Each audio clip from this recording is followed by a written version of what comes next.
Halo Kofren, pada soal ini ada batang AB dan kita akan mencari besarnya momen gaya atau resultan momen gaya yang bekerja pada batang itu terhadap titik D-nya. Oke, berarti kalau terhadap titik D-nya, ini titik D-nya dapat kita anggap sebagai tumpuk ya. Di soal diketahui bahwa panjang AB-nya ini adalah 100 cm atau 1 meter. Kemudian di sini ada titik Z yang merupakan titik berat dari batangnya. Dan karena ini homogen, maka nanti titik Z-nya ini berada di tengah-tengah, sehingga di sini gaya beratnya bekerja di titik Z ya. Jadi gaya beratnya ya, gaya beratnya itu adalah W bekerja di titik Z-nya berada di tengah-tengah. Maka berarti dari A ke Z-nya itu adalah setengah dari 1, yaitu 0,5 meter. Kemudian di soal diketahui bahwa panjang BD ya, ini 60 cm, jadi dari sini ke sini ini adalah 0,6 meter. Itu berarti dari A ke D-nya adalah 1 dikurangi 0,6 yaitu 0,4. 0,4 meter, kemudian dari A ke Z-nya tadi adalah 0,5, maka dari D ke Z-nya itu adalah 0,5 dikurangi 0,4, hasilnya adalah 0,1, seperti itu. Oke, kemudian kan dari B ke Z-nya, ini berarti adalah 0,5 ya, dari B ke Z-nya adalah 0,5 meter, kemudian DC-nya adalah 20 cm, berarti dari D ke C-nya ini adalah 0,2 meter, maka dari Z ke C-nya ini adalah 0,2 dikurangi 0,1 hasilnya 0,1 meter. Sehingga dari C ke B-nya adalah 0,5 dikurangi 0,1 hasilnya 0,4 meter. Kemudian kita gambarkan gaya-gaya yang bekerja pada batangnya. Di sini tadi ada gaya berat sebesar W arahnya ke bawah. Lalu perhatikan ke gaya yang F3 di sini. Ini akan kita urai ke dalam dua komponen yang di samping sudut ya, yang bagian mendatarnya atau komponen mendatarnya ini adalah F3X, kemudian yang di sebelah sini adalah F3Y, seperti itu. Oke, di sini kita namakan besarnya resultan momen gaya terhadap titik D itu adalah sigma torsi D ya. Jadi kita akan mencari nilai dari ini, sigma torsi di D. Oke, sebelumnya F3X ini kan di samping sudut ya. Kalau di samping sudut berarti F3 cos 30 derajat ya. Kemudian F3Y-nya itu adalah F3 sin 30 derajat.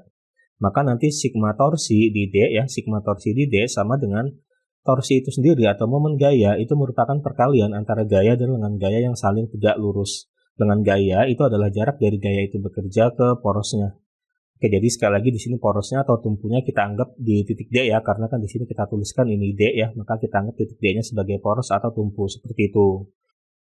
Nah, karena ini merupakan momen gaya ini merupakan perkalian antara gaya dan lengan gaya yang saling tegak lurus, maka di sini kita hanya akan melibatkan gaya-gaya yang tegak lurus dengan batangnya saja, dan kita tidak akan melibatkan gaya yang bekerja di poros ya, karena untuk gaya yang bekerja di poros lengan gayanya kan sama dengan 0. Kalau lengan gayanya sama dengan 0, berarti tidak menghasilkan torsi seperti itu. Oke, kita mulai dari yang F2 terlebih dahulu ya. Perhatikan bahwa di sini torsi yang dihasilkan oleh F2 berarti itu adalah F2 dikali dengan lengannya atau jarak dari F2 ini ke porosnya ke D yang kita namakan R2. Jadi ini adalah torsi yang dihasilkan oleh F2 yaitu F2 dikali R2. Sebenarnya untuk torsi itu sendiri tandanya bisa plus bisa minus. Untuk menentukannya caranya begini, kita sepakati dulu di awal misalkan untuk torsi yang berusaha memutar batangnya searah jarum jam dikasih tanda positif, yang berlawanan arah jarum jam dikasih tanda negatif ya, misalkan kita tetapkan seperti itu. Nah, torsi yang dihasilkan oleh F2 berusaha memutar batangnya searah jarum jam maka dikasih tanda positif seperti itu ya. Kemudian torsi yang dihasilkan oleh F3Y atau F3 sin 30 derajat ini berusaha memutar batangnya searah jarum jam juga, maka dikasih tanda positif dikali dengan lengannya, jarak dari F3Y ini ke sini ya. Jarak dari sini ke sini kita namakan ini R3 seperti itu. Oke, kemudian torsi yang dihasilkan oleh F1 juga berusaha memutar batangnya searah, maka ini positif dikali dengan lengan dari F1 yaitu dari sini ke sini ya, kita namakan R1.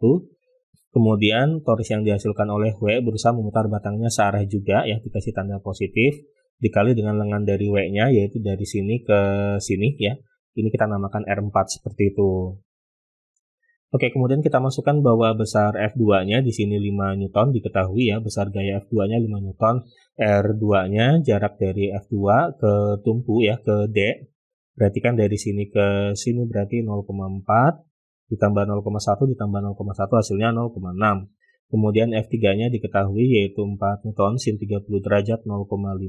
R3 ini adalah jarak dari F3Y ini ke porosnya ya, ke D yaitu 0,1 ditambah 0,1.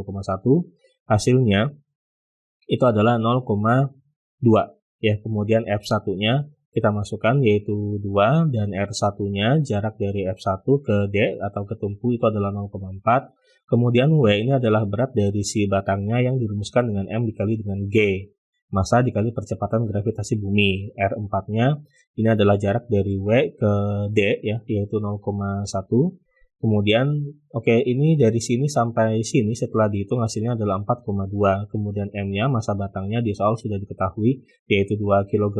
G adalah percepatan gravitasi bumi yang besarnya 10 meter per sekon kuadrat. Setelah dihitung hasilnya itu adalah 6,2 meter Newton ya, atau Newton meter sama saja. Ini adalah besarnya resultan momen gaya yang bekerja pada batang di titik D, dan di sini kita mendapatkan hasil yang positif. Maka sesuai dengan kesepakatan kita di awal, kalau positif berarti pada akhirnya batang ini berputar searah jarum jam. Berarti di opsi jawabannya itu adalah yang E. Sampai jumpa di pertanyaan berikutnya.